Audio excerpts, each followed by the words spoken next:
I would like to show off. Normally I get all giddy and excited about friends and acquaintances, most of whom are from the outside, but here at the Institute we have a little treasure.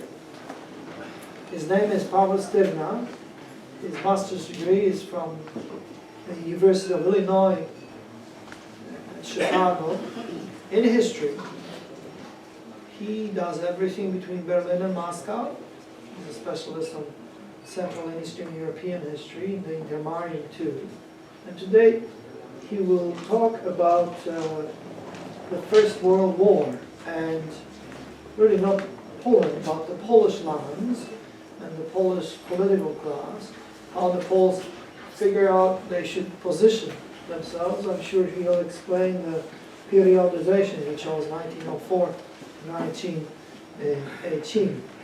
Pawel Styrna, here he is. If anybody wants to know anything about the Institute and the Kościuszko Chair, he knows best. Because I'm always somewhere else. Thank you.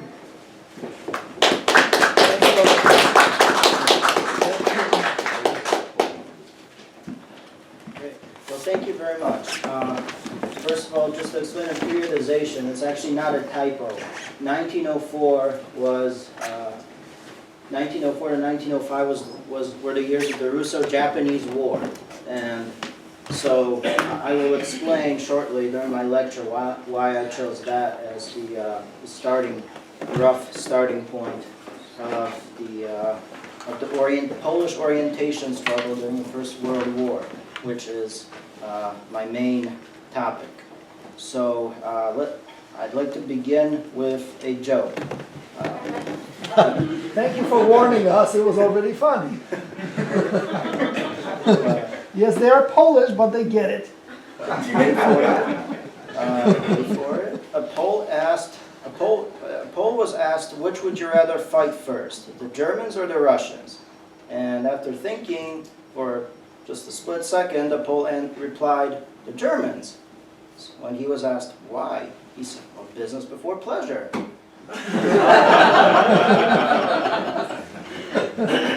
So, while jokes may not be the firmest basis for scholarship, I do believe that there's a grain of truth in every joke. That's the reason why we find jokes funny. So, now, in the long history of international relations, actors rarely have the luxury of choosing between the quote-unquote good guys and the quote-unquote bad guys. Quite often, especially for smaller countries, the problem was and is to determine the least of a number of evils. The Polish case was one such example. During the First World War, and for a decade leading up to the conflict, the Poles faced the geopolitical dilemma. The Polish-Lithuanian Commonwealth was dismembered during the late 19th century by the Prussians, Russians, and Austrians, so the Poles had no state of their own.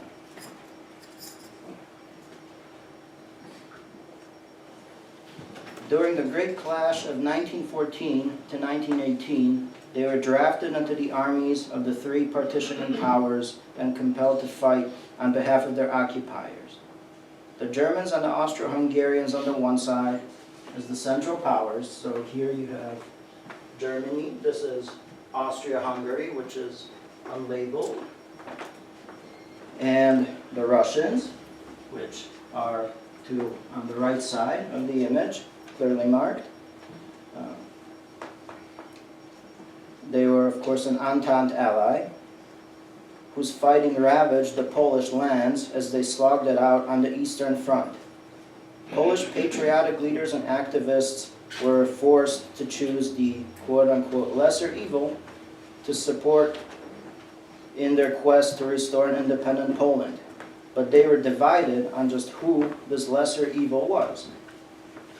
The orientation dispute, as the debate was called, had been brewing for a decade before the First World War. Since the Russo-Japanese War of 1904 to 1905, where the Japanese defeated the Russians in the Far East, and the subsequent revolution in Russia between 1905 and 1907. After these two events, it became increasingly likely that the two mighty European alliance systems would eventually pounce upon one another.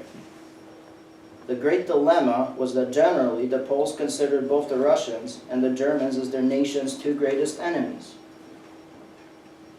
For those who rallied around Józef Pilsudski, here on the left side of the slide, Poland's future strongman, Russia was the greater evil that had to be defeated to liberate Poland, even if that meant collaboration of the Austrians and the Germans.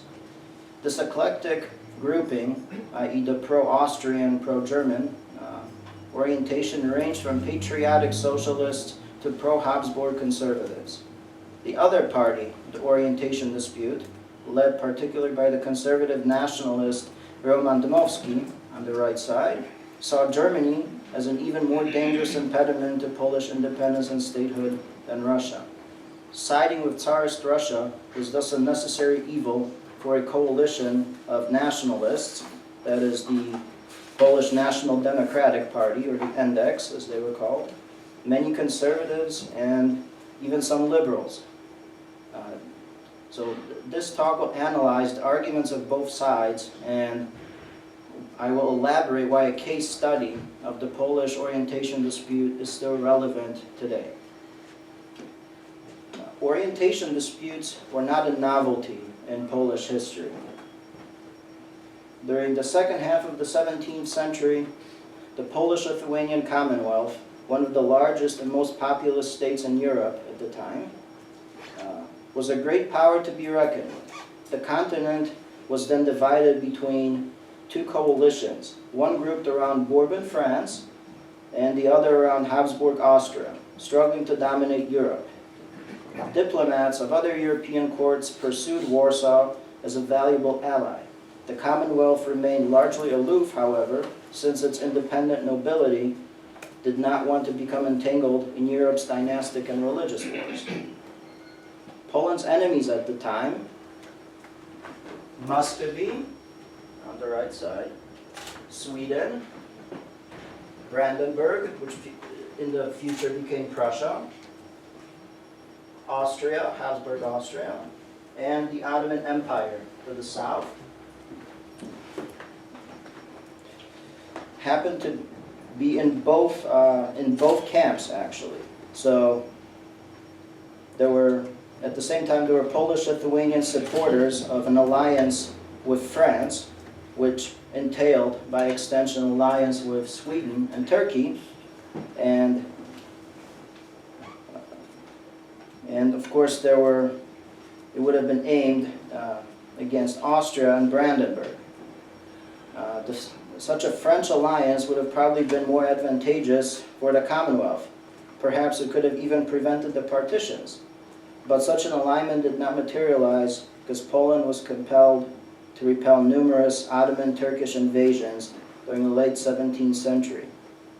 And Habsburg agents performed the rest of the work by bribing some of the Commonwealth elites.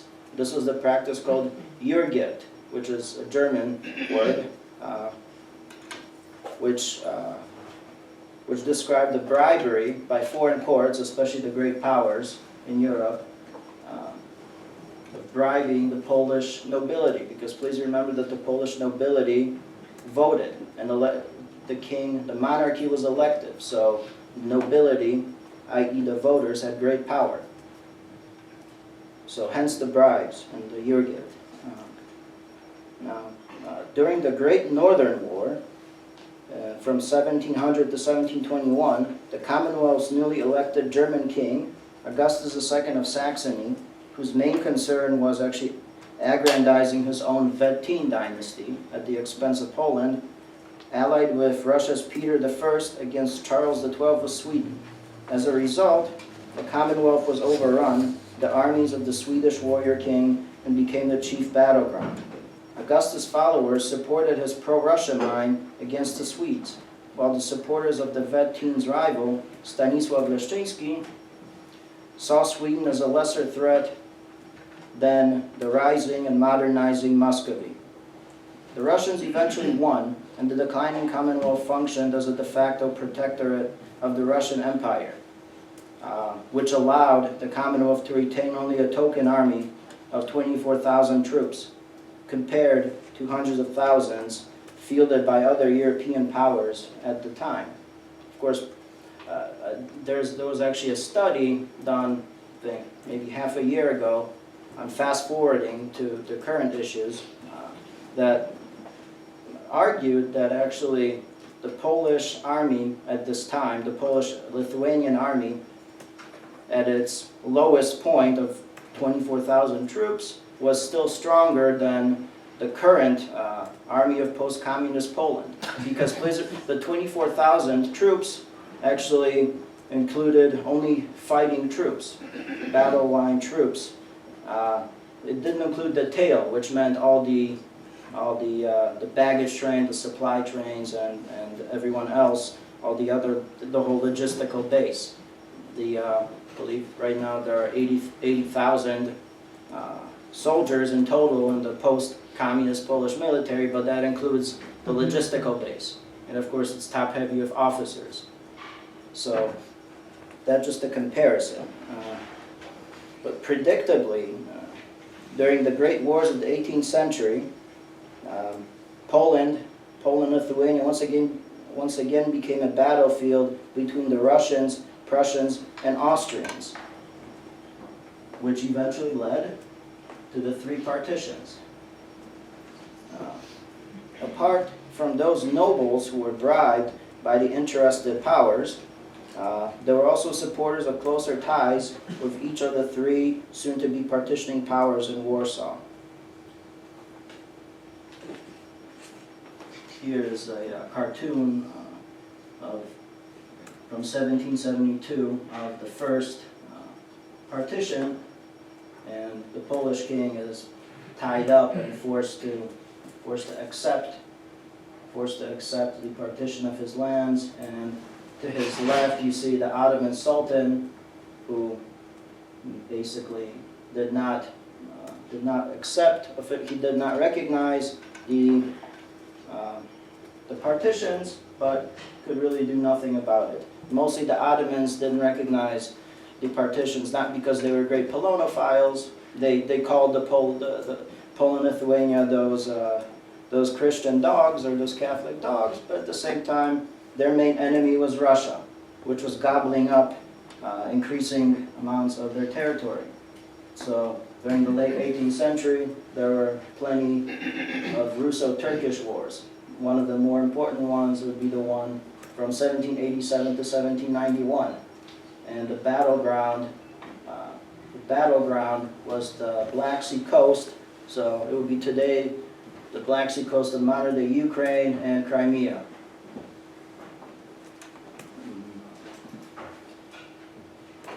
So during this time, during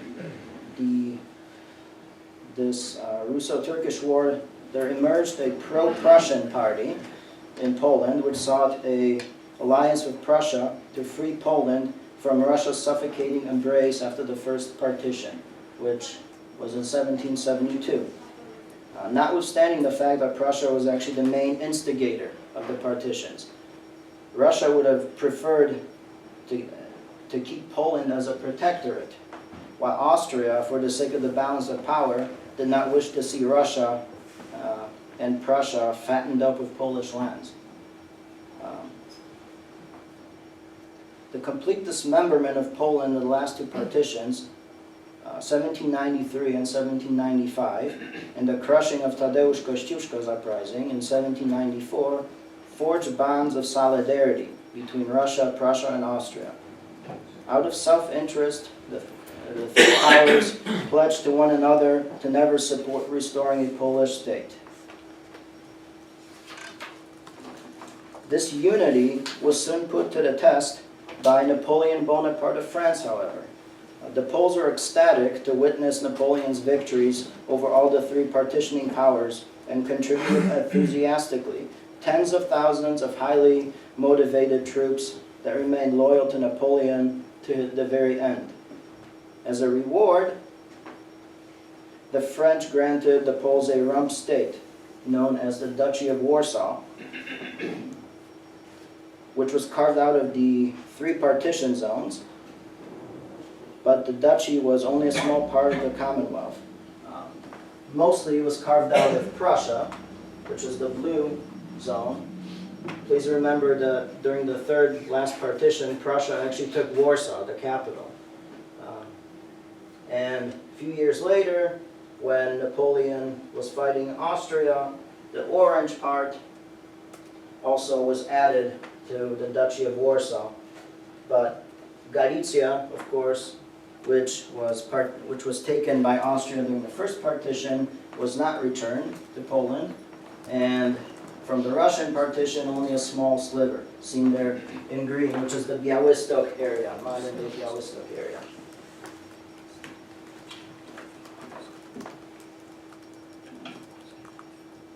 And it lasted, the Duchy of Warsaw existed really only for a few years because it was soon reconquered by the partitioning powers after Napoleon's disastrous rout from Russia in 1812. So in 1813, the Russian, Prussian, and Austrian troops reconquered and pushed the French out of this area and reimposed the partition system.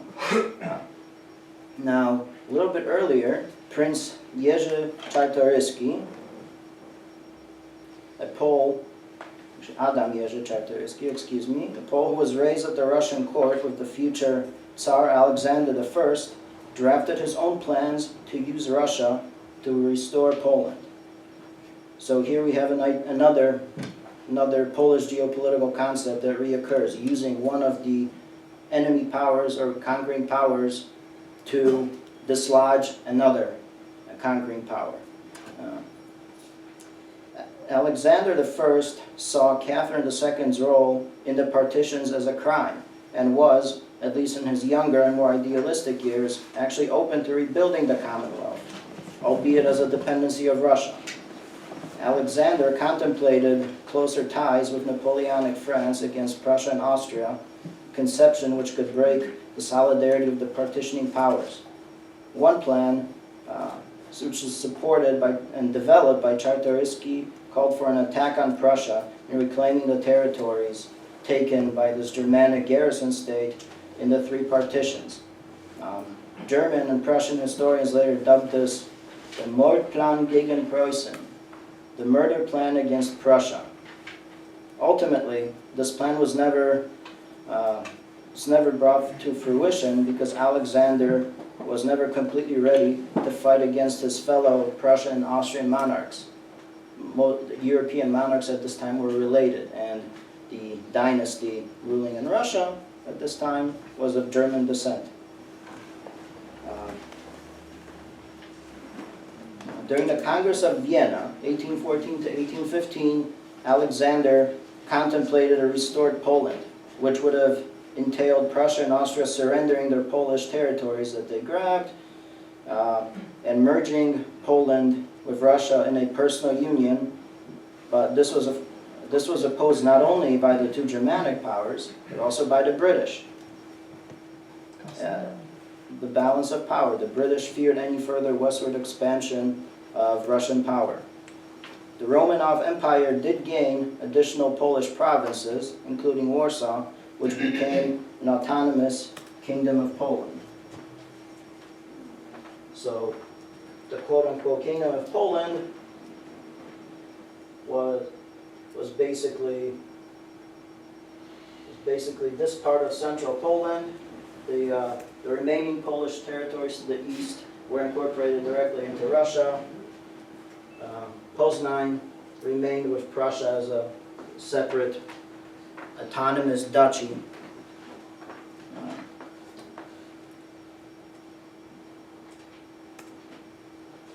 Russia also signed a holy alliance with Prussia and Austria, the aims of which were both to guard a post-Vienna political order, so quote-unquote legitimacy, and to keep a tight lid on Polish aspirations.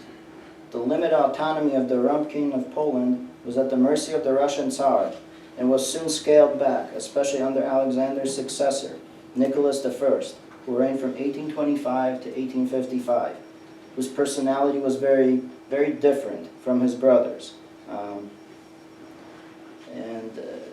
This led ultimately to a major uprising, the November Insurrection of 1830 to 1831. The Russians, it was a regular war. So, because the Kingdom of Poland had its own army, which was subordinated to the Russian army, but nevertheless, the November uprising failed. Here you have the Russians storming the ramparts of Warsaw and killing General Sowiński to the right. So after a few victories, Russian numerical and also numerical superiority gained the upper hand. And Austria and Prussia, of course, passively supported the Russians.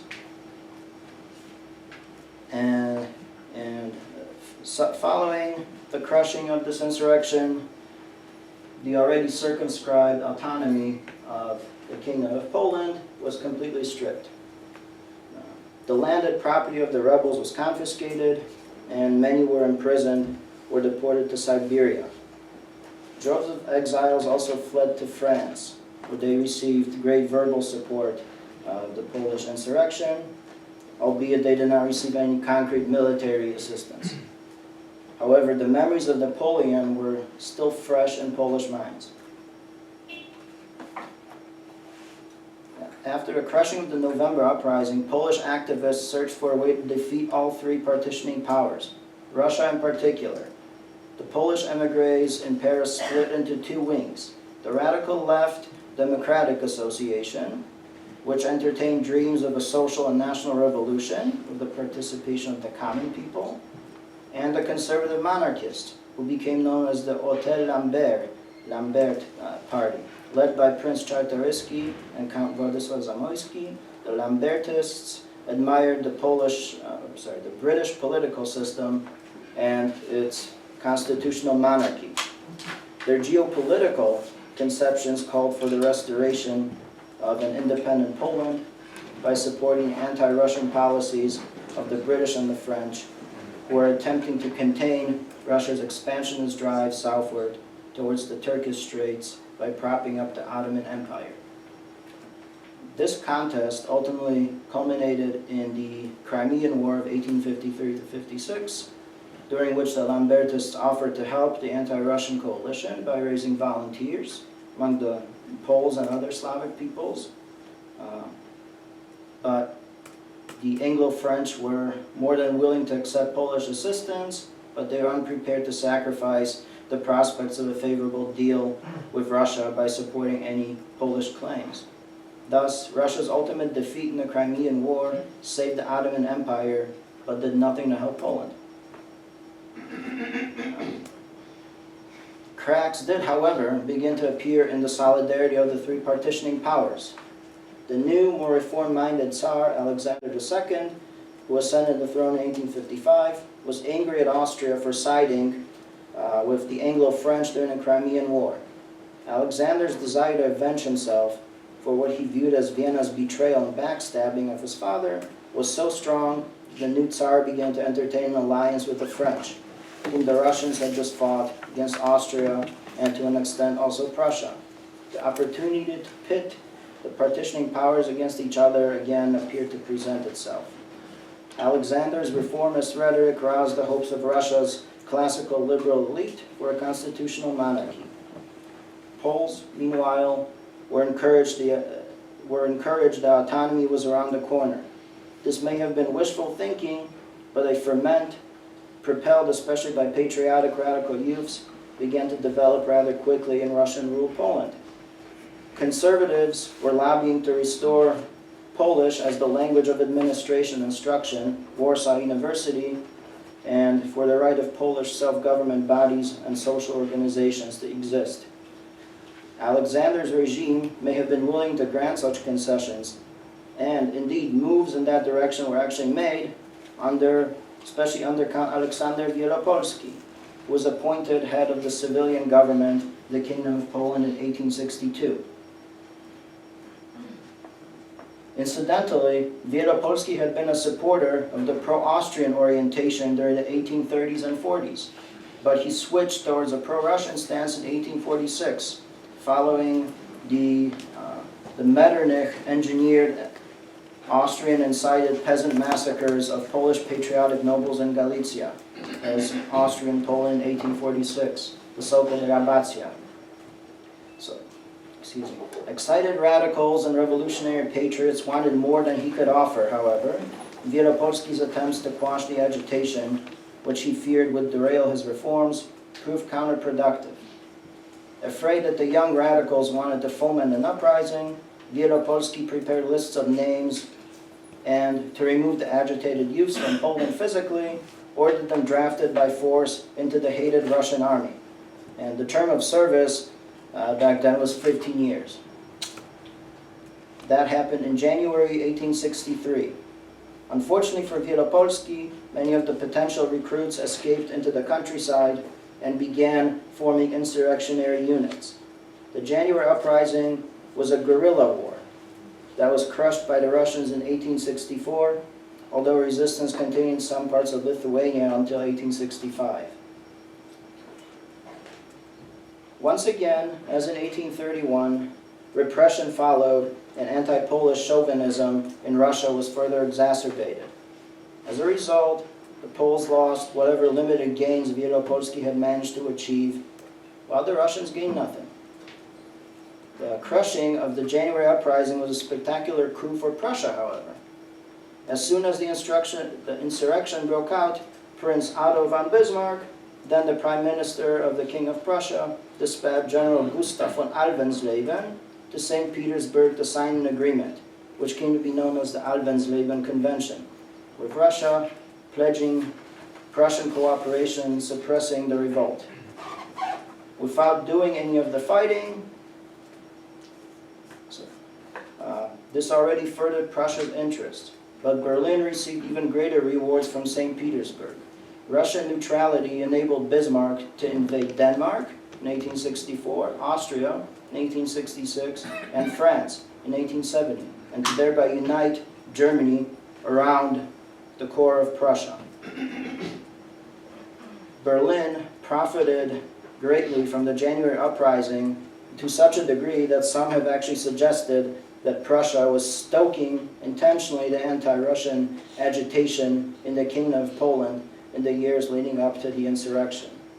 And that's actually an interesting topic for scholars to pursue and to verify whether these are simply conspiracy theories of Jędrzej Giertych, or whether there's actually some scholarly, whether there's actually something there, whether there's actually some meat there.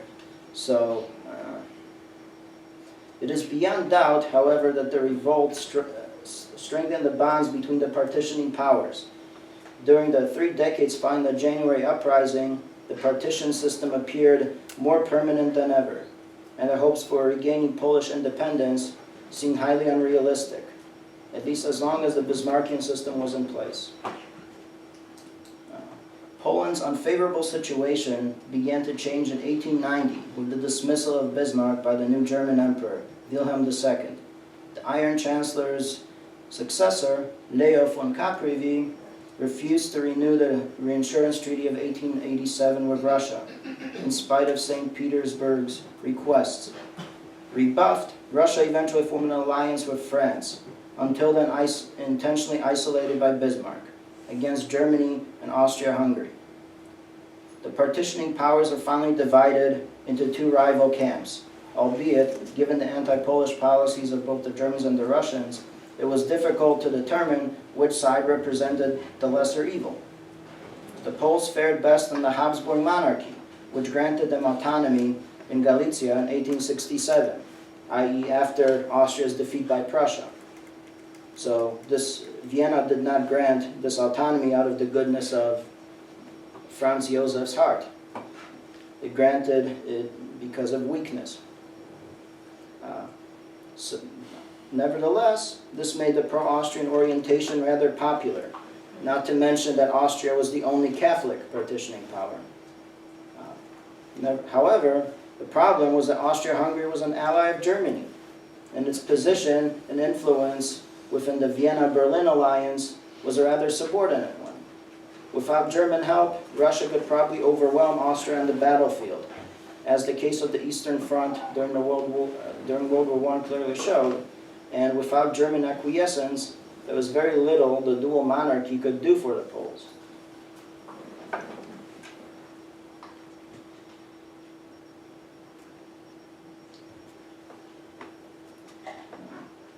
So the Franco-Prussian War was a key element in European geopolitics at this time, because it made Polish independence ever more distant.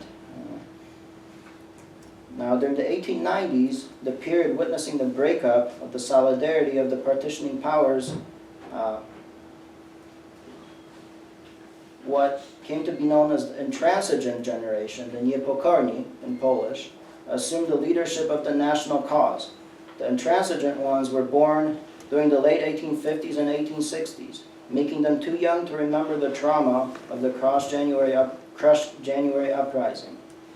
They were thus more willing than the generation of their fathers, which experienced the post-insurrection wave of repression, to challenge the governments of the partitioning powers. And here's General Muraviev, known as Yeshatir, or the hangman, who was in charge of Russian repression of the Poles in the Vilna area, so modern-day Lithuania and western Belarus.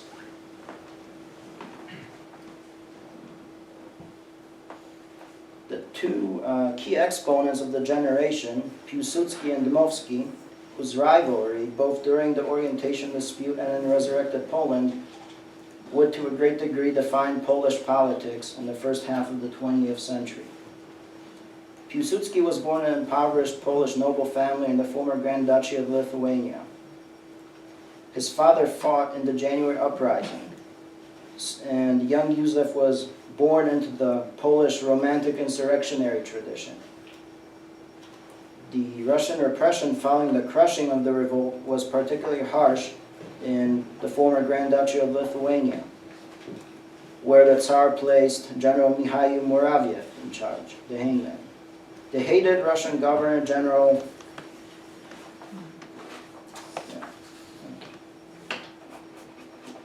was also active in Central Asia at this time during the Great Game, but that's just an interesting, if you read Peter Hopkirk's book about the Great Game, you will sometimes see Russian officers who were active in Central Asia during Russian expansion there being sent to Poland and back.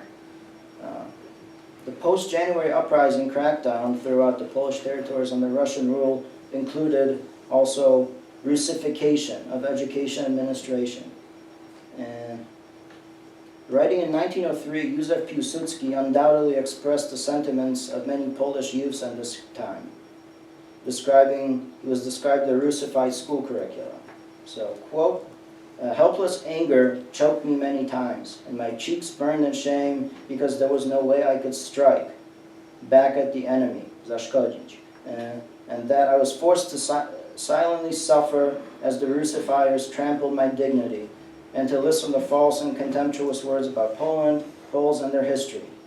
I was overcome with gloom and felt like a slave who could be crushed like a bug at any moment, and these emotions weighed heavily upon my heart like a millstone.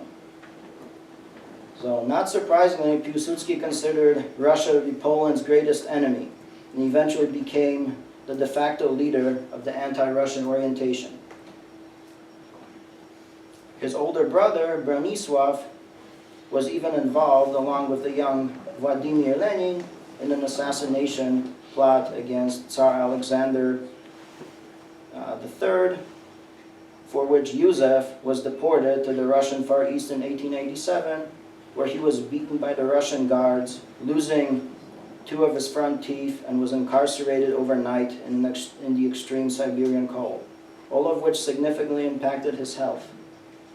Upon his release, in 1892, he returned home and joined the newly founded Polish Socialist Party, the PPS. The Polish socialist movement, like socialist parties in other European countries at the time, was split between its nationalist and international wings. Pilsudski eventually assumed the leadership of the patriotic wings.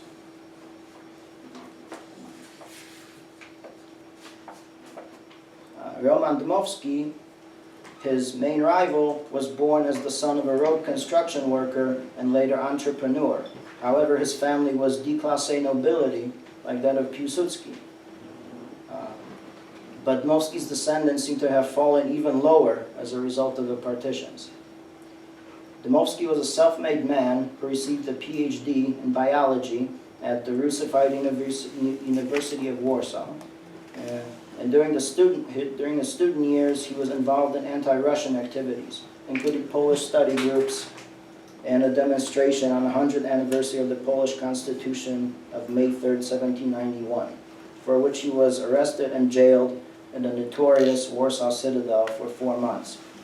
Afterwards, he was sent into internal exile in Mitawa near Riga, from which he escaped to Lwów and Austrian Galicia in 1895. Dmowski collaborated closely with two Polish activists and thinkers in particular, Jan Ludwik Popławski and Zygmunt Balicki, who were the co-founders, along with Dmowski, of the National Democratic Movement, the NDEC movement, during the late 1880s.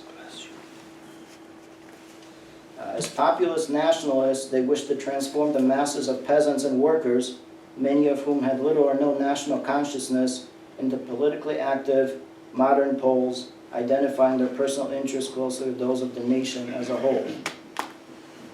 Accordingly, they castigated both those landlords and capitalists who viewed the commoners as mere laborers on the one hand, and socialist agitators who treated peasants as workers and tools in the service of an internationalist revolutionary agenda. The nation, they believed, should never be divided along classist lines. The index criticized simultaneously insurrectionary romanticism and loyalist accommodationism. The national uprisings were counterproductive, harmful, and benefited Poland's enemies. While the National Democrats would later become labeled by their opponents as Russophiles, they opposed the rule of all the three partitioning powers, including Russia. Their writings did, however, attempt to focus the attention of Poles, who had hitherto been preoccupied mostly with the Russian yoke to the east towards the west, and Poland's future optimal frontier with Germany. So here's a map of partitioned Poland after the unification of Germany, and basically Pilsudski and his followers were more preoccupied with the east, including Ukraine, Belarus, Lithuania, whereas the index, Dmowski's people, although they did not relinquish, or they did not give up on the lands of the east. However, they were more focused on regaining access to the sea, so eastern Pomerania, Poznań, and Upper Silesia, and southern East Prussia, which was inhabited by Polish-speaking Lutherans known as the Masurians, who largely did not have a national identity at this time. But of course the index wanted them to consider themselves Polish and wanted to incorporate them into a future Poland. So I'll skip over the details of the territorial claims. Because I'm running out of time. And it's important to point out that the differences between the two camps of the orientation dispute only became apparent during the Russo-Japanese War and the subsequent revolution in the Russian Empire. In 1904-05, most Poles cheered, even if in private, as the Empire of the Rising Sun humiliated the armies of their Muscovite oppressors. Roman Dmowski even developed a powerful admiration for the Japanese. Pilsudski and his socialist supporters saw the war as an opportunity to launch an anti-Russian uprising and to tear the Tsarist Empire apart from within along, quote Pilsudski, along its national seams. He thus set out on a journey to Japan to persuade the Japanese to assist him in such an undertaking, and also an initiative to draft Polish POWs into a force to fight against the Russians. When Dmowski learned about these plans, he quickly set out for Japan to dissuade Tokyo from accepting Pilsudski's arguments, which has become a great controversy and led to accusations of quote-unquote Russophilia. Now, Dmowski was not attempting to help the Russian war effort. Quite simply, he believed that an anti-Russian insurrection would be foolish, counterproductive, and almost suicidal. Given the geographic conditions, there was little the Japanese could do to provide meaningful support for such an uprising. The Russians stationed a force of about 250,000 occupation troops in the so-called kingdom alone, and many more in the eastern lands.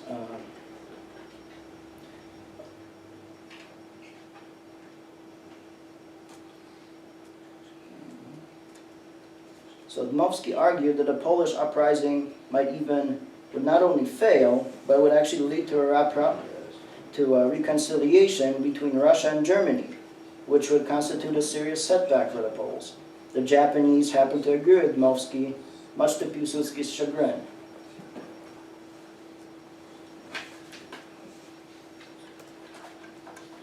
Furthermore, the Russian defeats at the hands of the Japanese exacerbated the discontent with the Tsarist Empire, facilitating the revolution of 1905-1907. And that forced the Tsar, Nicholas II, to seek peace. And although many insurrections did break out during this time in industrial cities of Łódź, Ostrowiec, Świętokrzyski, and the Dąbrowa Basin, a full-scale armed Polish uprising never materialized. Even so, the socialists of various stripes, both in Poland and other parts of the empire, engaged in revolutionary violence and terrorism, which included the assassination of government officials, along with real or alleged collaborators, and the robbery of banks, trains, and private property in general. Dmowski feared that the unrest would escalate to a full-scale uprising, which would benefit Germany. So, gunfights erupted between the socialists and the Index, which the latter won. Following the revolution, the Index and the conservatives ran for the newly created Russian State Duma, a parliament, and Dmowski was actually elected, one of the elected deputies. And during the years of 1907 to 1914, the 7 years preceding the outbreak of the war, Dmowski and his supporters were actively promoting basically the reversal of a century of Polish geopolitical preferences and traditions.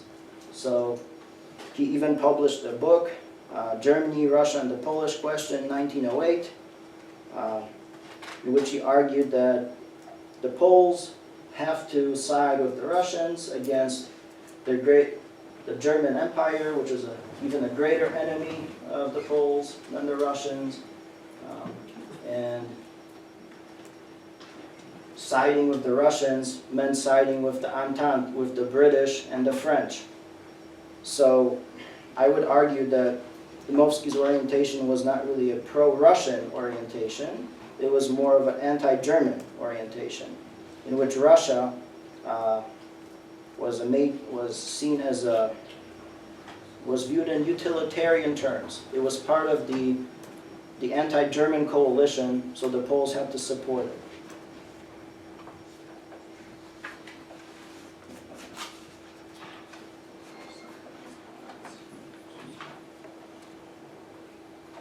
Now, it is often maintained, even by Western historians and even to this day, that Dmowski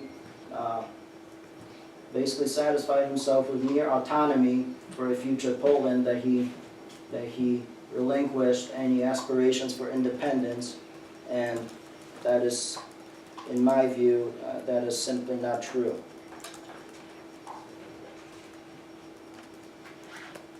At the same time, Piłsudski's supporters began to organize what they called the Polish Piedmont in Austrian Galicia. So organizing Polish paramilitary units with the acquiescence and support of the Austrians, and this whole effort was aimed to fight against Russia, even at the side of Austria-Hungary, even if this meant fighting alongside the Germans.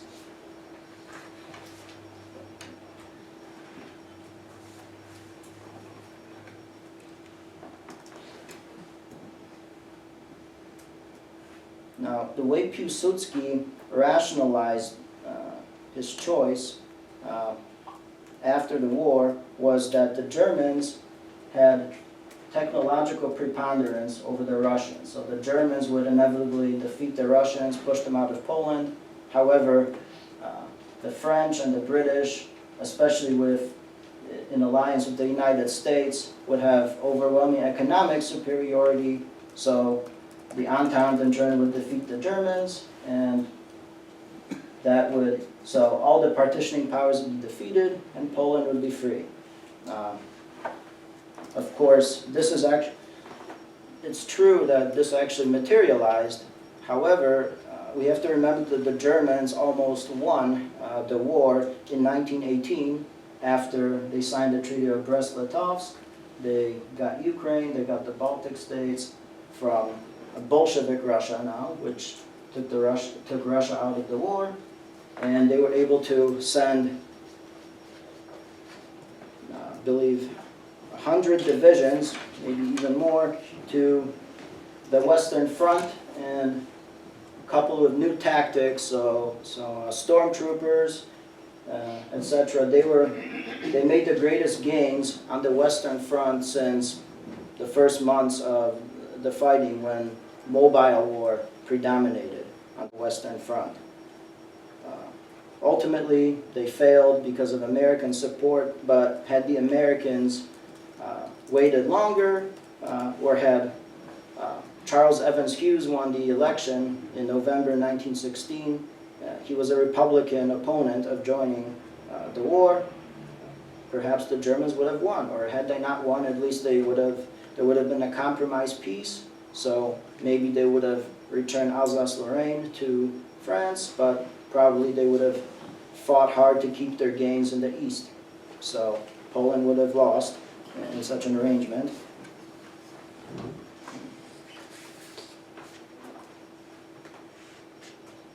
Now, during the First World War, Poland became a major battleground.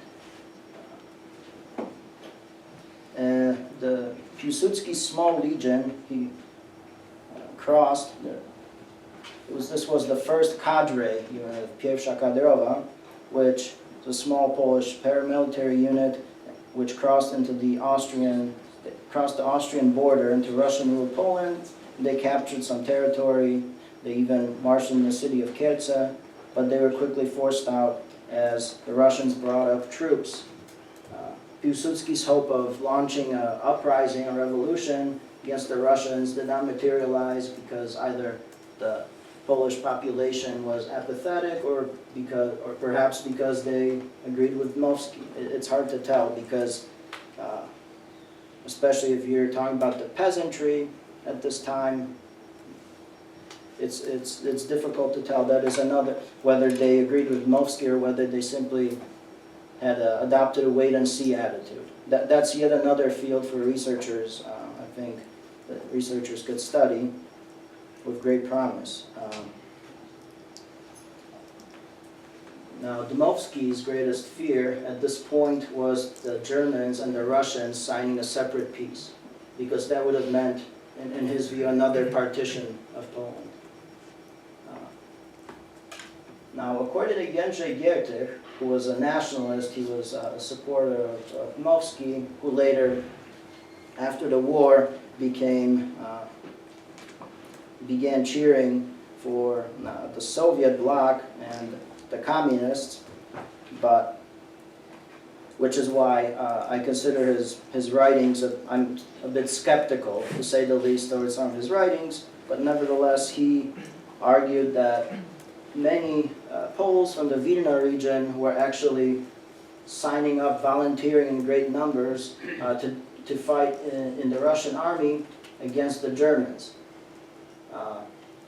He argues that many of the Russian soldiers that were killed or taken prisoner in the famous Battle of Tannenberg in East Prussia, where the Hindenburg's German army routed the Russian invasion, he argues that these Russian troops were really often Poles. So that's yet another topic for researchers to cover. Now, in 1915, Dmowski traveled to Western Europe on a Russian diplomatic passport to lobby for the Polish cause in the West, in Paris, London, and Rome.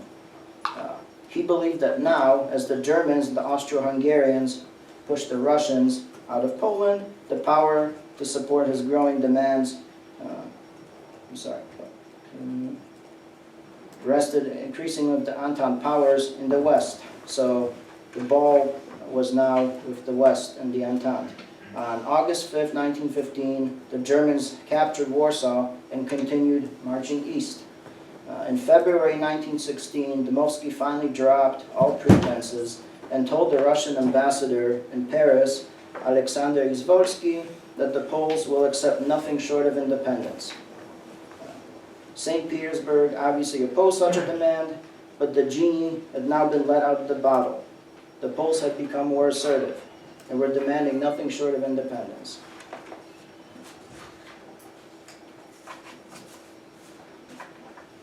Now, I'll skip over the details of the oath crisis, but to sum it up, in November 1916, the Germans, the Austrians needed troops. They needed cannon fodder. So, in response to that need, they set up a puppet Polish kingdom, again, quote-unquote, very, very kingdom that was basically limited to the former Russian-ruled kingdom, which was to be ruled by, I believe, a German prince or an Austrian prince, and they created a Polnische Wehrmacht, a Polish army to fight, to serve as the military force of this kingdom.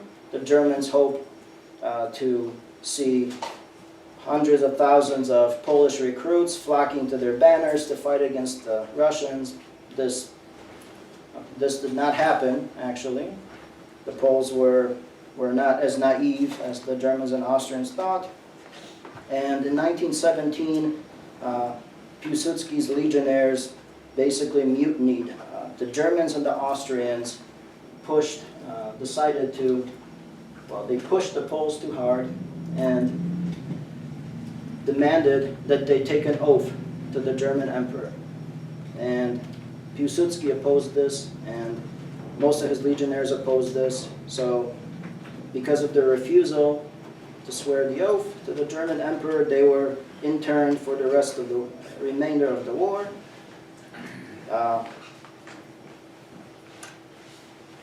And the last straw for many Poles was the Treaty of Brest-Litovsk after the Bolshevik coup. Please remember, the Bolsheviks took Russia out of the war, and the Germans in March 1918 forced them to sign a peace treaty and took over basically the Baltic states, Belarus, and Ukraine.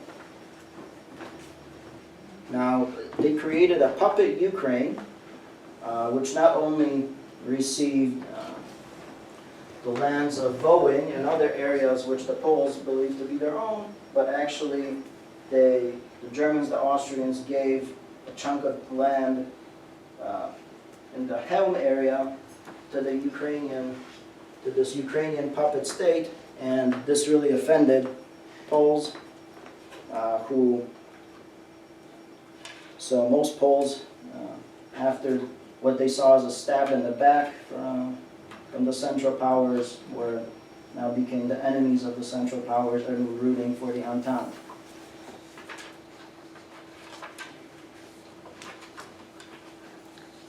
Mr. Styrna brought us his book. I will skip over a lot of the stuff because unfortunately I'm running out of time. But another interesting thing that I'd like to point out is the so-called German frontier strip. The Germans, during the First World War, contemplated carving out a chunk of territory in central Poland from the former Russian zone, a so-called frontier strip, and incorporating it directly into Germany. Now, from this territory, Poles and Jews would be removed, so they would be shipped off to central Poland or another area, and this frontier strip would be settled with ethnic Germans. So the goal of this was to separate or to isolate Polish populations on Germany's eastern frontier from their brethren in central and eastern Poland.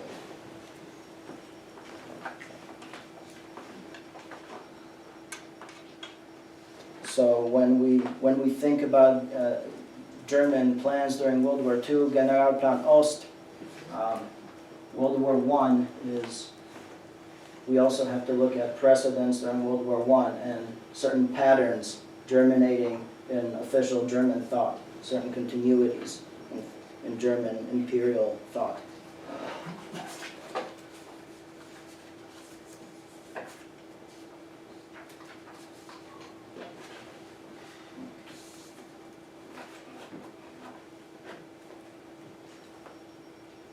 Now, on November 11th, 1918, the Germans agreed to sign an armistice in the West.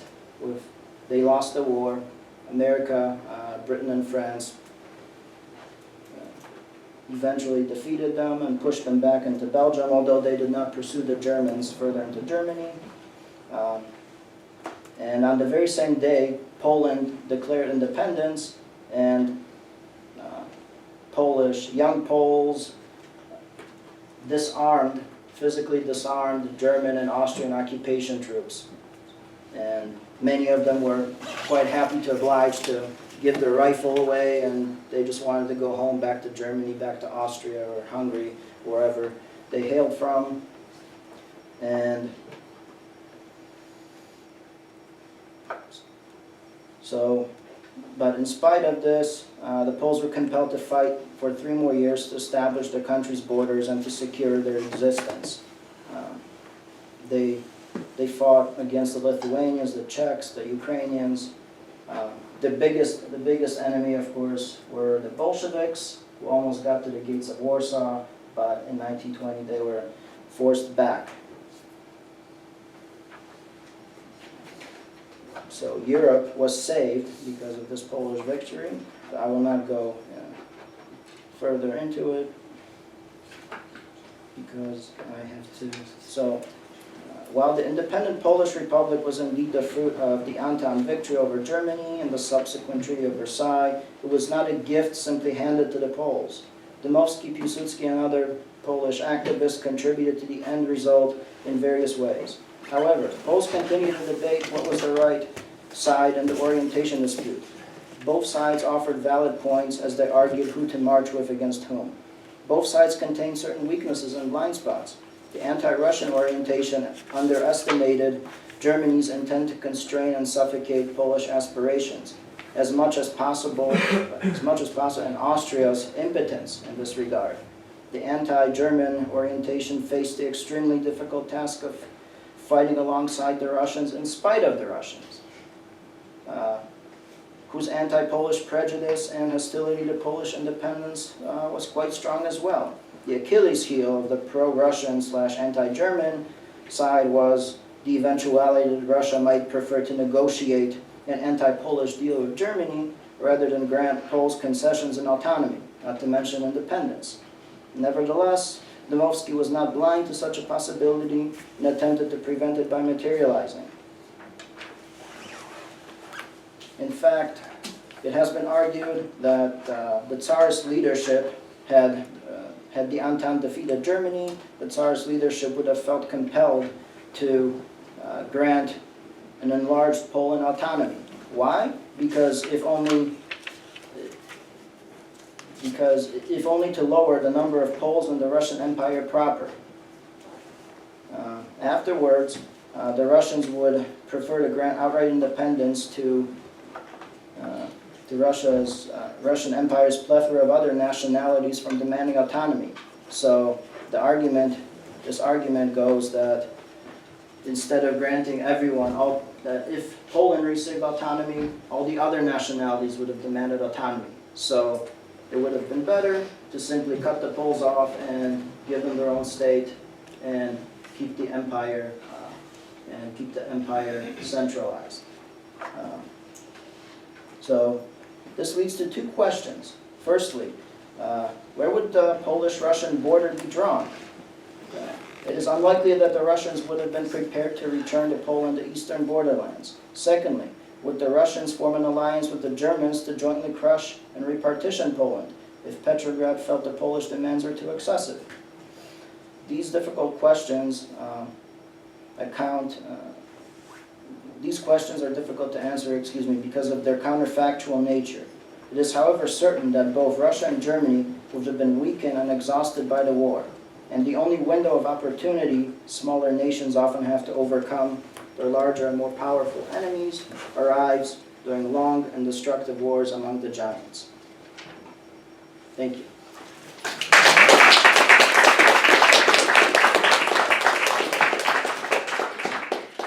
Skip the questions. Thank you very much, Mr. Styrna, for this panoramic view. All of you who didn't know anything about Poland's history now are very much enlightened, and I hope Mr. Styrna turns this into a popular history of the intermarriage in Poland at the end of the 19th and the beginning of the 16th century. For the sake of time, I'll just make a few remarks here. First, I'd like to share an anecdote. When the Russians invaded Hungary, that had just trounced the Habsburgs,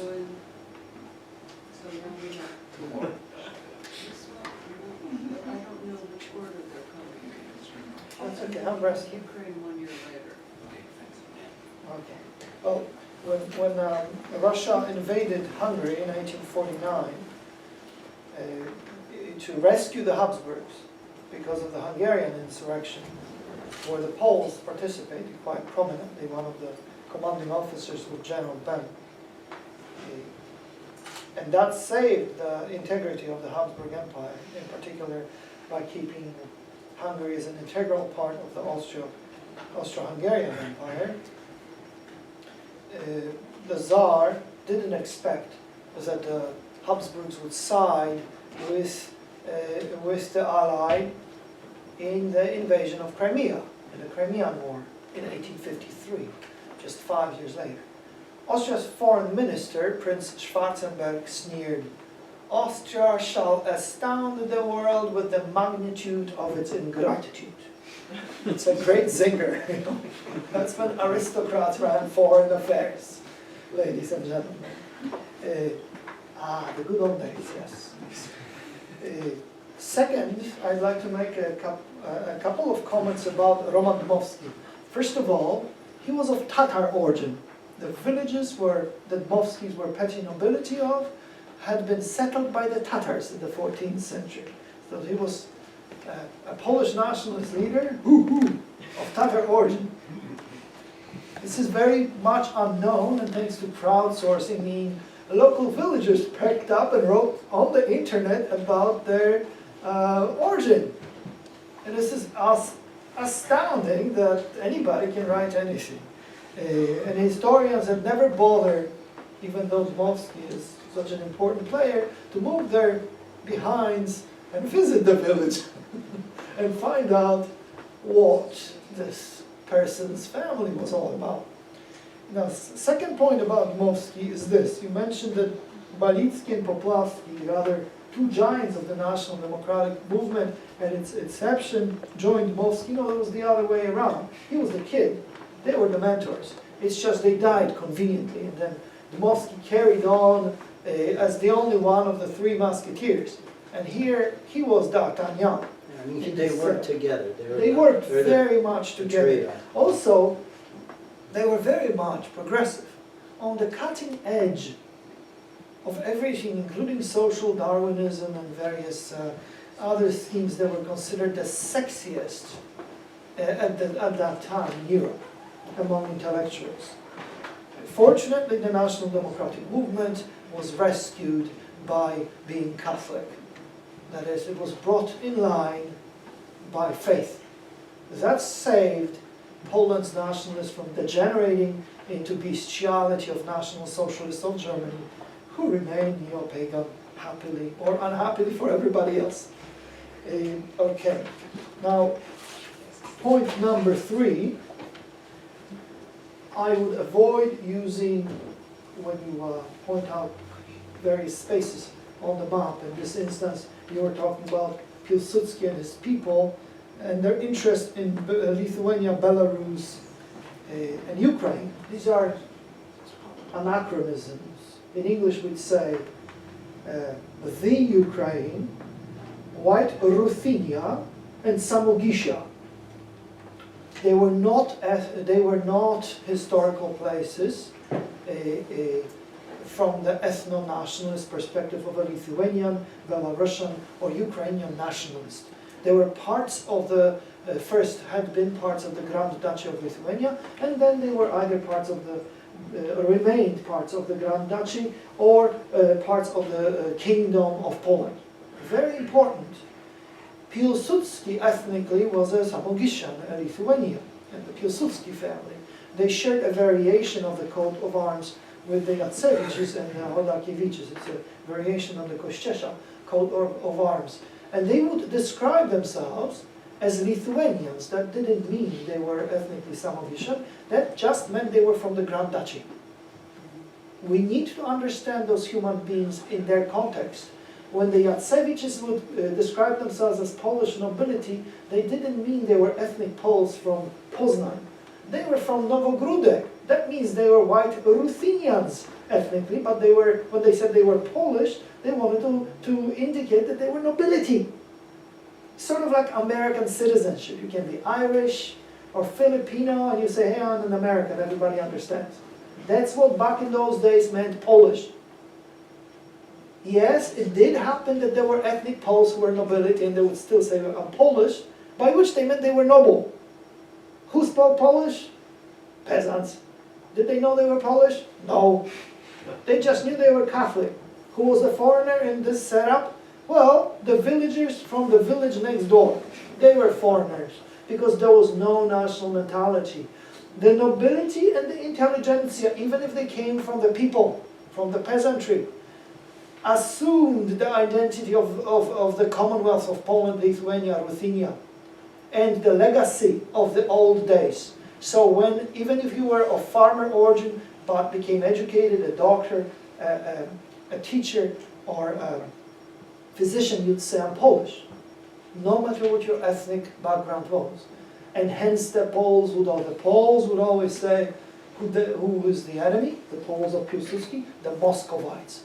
They never say Russians, Muscovites. This is very important to understand when we study that period. I'm sorry I'm being Talmudic. Now, you've raised a very important point. In passing, and most historians don't pay much attention to it and take it for granted. Namely, I'm referring to the disarming of the German troops in 1918 by teenagers, sometimes 14-year-olds, from the Polish military organization, POW, Polska Organizacja Wojskowa. Well, that was the case only in central Poland. German troops certainly didn't allow themselves to be disarmed in what used to be the German Empire, meaning Poznania, Silesia, and Pomerania. Further, I have to say that they threatened Polish self-defense forces with extermination, and the Polish cavalry spontaneously formed had to leave Wilno, and the Germans passed Wilno over, tried to the Lithuanians, and then they just gave it to the Bolsheviks. That indicates probably that there were orders. After a deal was made with Pilsudski, who was imprisoned by the Germans, that he would be released and return to Poland and set up some kind of a socialist government that would be friendly to Germany, not to the Entente. Because the Germans thought, hey, Pilsudski must be our guy. He had been fighting against the Allied the entire war. And the only people who dislike us are National Democrats because they are in Paris and London with the Polish government there. So there must have been some kind of a tacit understanding that the troops in Central Poland, the Kingdom of Poland, Central Poland, would give their arms up. That is one option. The second option is that the revolutionary rot impacted German troops in the Kingdom of Poland more than anywhere else. But believe me, the withdrawal of the German army from eastern borderlands was extremely disciplined. They didn't give up any arms.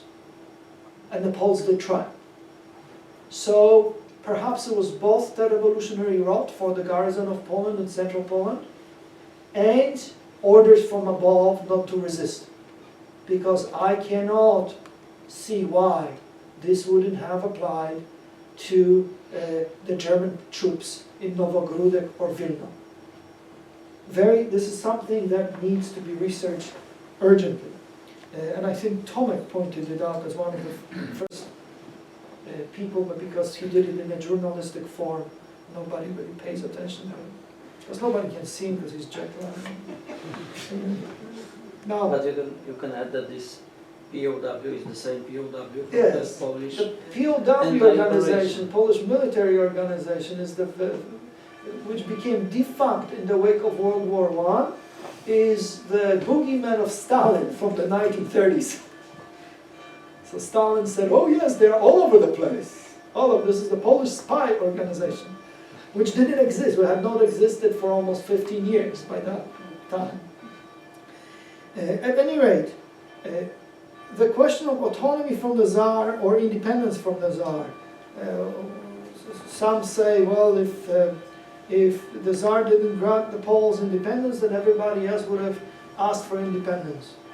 Yeah, so what? The Tsar would have said, take a hike. Further, had the Tsar won, not the Allied, but the Tsar, he would have been back in Poland in force. And the most logical thing for him to do would have been to restore the status quo ante, meaning make a deal at the peace table with the Prussians. Remember, history for the past 300 years or so knows the following pattern.